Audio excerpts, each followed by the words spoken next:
जीवन बीमा निगम।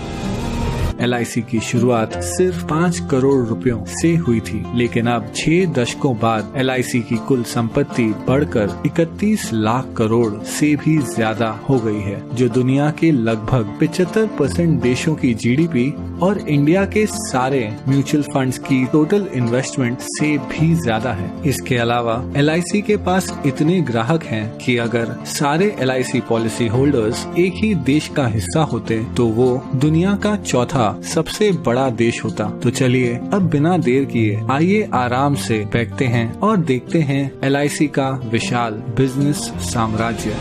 हम सबसे पहले यात्रा करेंगे केन्या की और पहुंचेंगे केन्या के कैपिटल नायरोबी। हम हैं केन इंडिया हाउस के बाहर, केन्या की सबसे बड़ी नॉन लाइफ इंश्योरेंस कंपनी जिसकी जॉइंट ओनर है LIC। यहाँ से हम चलते हैं खूबसूरत मॉरिशस। हम पहुंचेंगे पोर्ट लुइस के LIC सेंटर। यहाँ मॉरिशस में LIC पिछले 6 दशकों से काम कर रही है और इतना ही नहीं, यहाँ के एकांत रॉड्रिगस आइलैंड में जीवन बीमा देने वाली पहली कंपनी LIC ही थी। अब मॉरिशस के बीच से चलते हैं हम रेगिस्तान की ओर और पहुंचेंगे बहरीन। LIC इंटरनेशनल बहरीन की सबसे बड़ी जीवन बीमा कंपनियों में से एक है। ये जॉइंटली ओन्ड कंपनी पास के UAE, कुवैत और ओमान में भी लोकप्रिय है। इसके अलावा LIC का business Saudi Arabia, Sri Lanka, Nepal, Bangladesh, Singapore, United kingdom और आइलैंड नेशन फिजी में भी फैला हुआ है। अब मनमोहक फिजी से हम आखिर में पहुंचेंगे भारत। यहाँ जीवन बीमा कंपनी के अलावा LIC ओन करती है एक हाउसिंग फाइनेंस कंपनी, एक म्यूचुअल फंड, एक pension fund, credit card division और औद्योगिक विकास बैंक IDBI। LIC इतनी विशाल है कि उसके पास 11 लाख से ज्यादा एजेंट्स हैं और हर साल सिर्फ कमीशन में 20,000 करोड़ से भी ज्यादा का भुगतान करती है। इतना ही नहीं, LIC भारत की सबसे बड़ी इंस्टीट्यूशनल इन्वेस्टर यानी संस्थागत निवेशक है और LIC की बहुत सारी कंपनियों में महत्वपूर्ण शेयर होल्डिंग है। इस वीडियो में हम उनमें से कुछ कंपनियों को गौर से देखेंगे। LIC के इन्वेस्टमेंट्स को समझने के लिए चलिए सैर पर चलते हैं।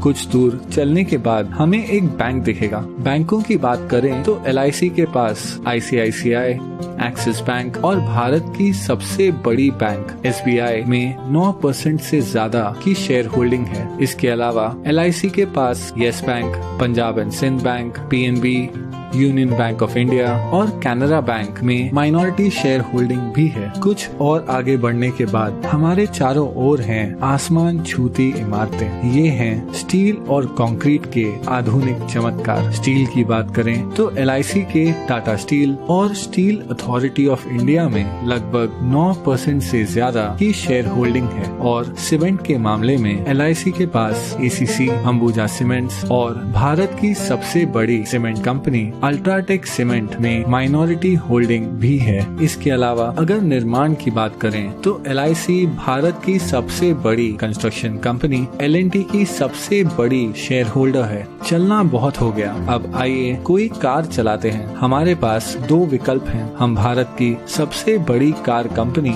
मारुति सुजुकी या भारत की प्रमुख SUV निर्माता महिंद्रा एंड महिंद्रा की कार चुन सकते हैं। वैसे महिंद्रा एंड महिंद्रा दुनिया की सबसे बड़ी ट्रैक्टर बनाने वाली कंपनी भी है। हम जो भी ब्रांड चुनते हैं, LIC की इन दोनों कंपनियों में 5% से ज्यादा की शेयर होल्डिंग है। लेकिन क्या होगा अगर कार की बजाय हम एक मोटरसाइकिल की सवारी करें? उस मामले में भी LIC माइनॉरिटी शेयर होल्डर है बजाज ऑटो, TVS और दुनिया की सबसे बड़ी 2 व्हीलर निर्माता हीरो मोटोकॉर्प की। अब हम हमारी बाइक ढलते हुए सूरज की ओर लेकर जा रहे हैं, लेकिन क्या होगा अगर हमारा पेट्रोल खत्म हो जाए? अगर पेट्रोल की बात करें तो यहाँ भी LIC का माइनॉरिटी हिस्सा है तेल मार्केटिंग कंपनीज जैसे ONGC, BPCL, गेल, कैस्ट्रॉल इंडिया और भारत की सबसे बड़ी commercial oil company Indian oil में। अब हम हैं एक आलीशान होटल के बाहर। ये है ITC ग्रुप का होटल ITC मराठा। ITC के पूरे भारत में 100 से भी ज्यादा लग्जरी होटल्स हैं। वो एशिया की सबसे बड़ी सिगरेट बनाने वाली कंपनी भी है।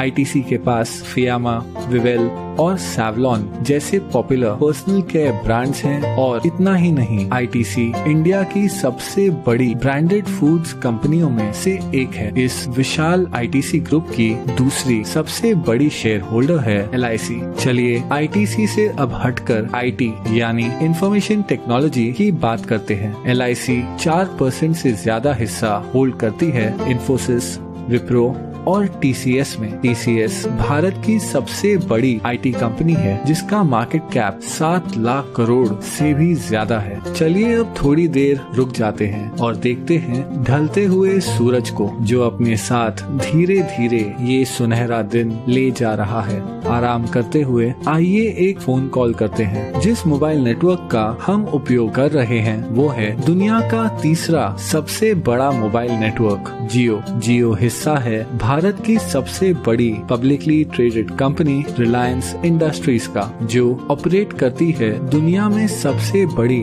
Oil refinery. और हाँ, एलआईसी रिलायंस इंडस्ट्रीज के 6% शेयर्स की मालिक है। चलिए अब आकाश की ओर देखते हैं। अगर हम गौर से देखें तो हमें नजर आएगा फाइटर प्लेन तेजस, जिसे बनाया है हिंदुस्तान एरोनॉटिक्स ने। हिंदुस्तान एरोनॉटिक्स में लगभग 7% की शेयर होल्डिंग है एलआईसी की। इसके अलावा एलआईसी का भारत की सबसे बड़ी बिजली उत्पादन उपकरण कंपनी बीएचईएल में लगभग 10% शेयर होल्डिंग भी है। अब पहुंचेंगे हम हमारे आखिरी स्टॉप पर। ये है नेशनल स्टॉक एक्सचेंज, जहां बड़ी से बड़ी कंपनियों की किस्मत रोज बदलती रहती है। एनएसई पर जो कंपनियों की ट्रेडिंग होती है उनमें शामिल है telephone company MTNL, biscuit company Britannia industries, Bharat की सबसे बड़ी footwear company Bata India, Bharat की सबसे बड़ी private port company Adani ports और दुनिया की सबसे बड़ी viscose rayon fibre company Grasim industries.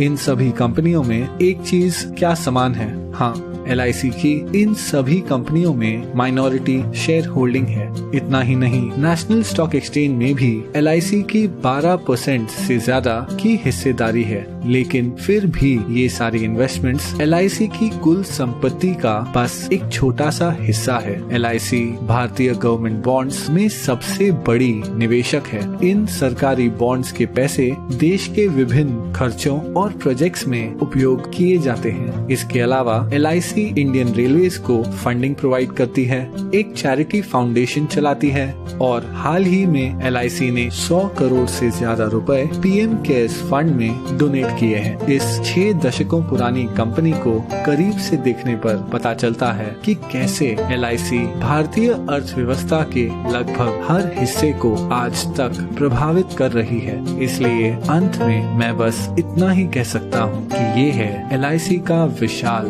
Business साम्राज्य। जाते जाते एक क्विक शाउट आउट हमारे Android app Gojen music player के लिए। डिस्क्रिप्शन में दिए हुए लिंक से हमारा फ्री सोलफुल म्यूजिक प्लेयर जरूर डाउनलोड और अनुभव कीजिए। आप अपना ख्याल रखें। धन्यवाद।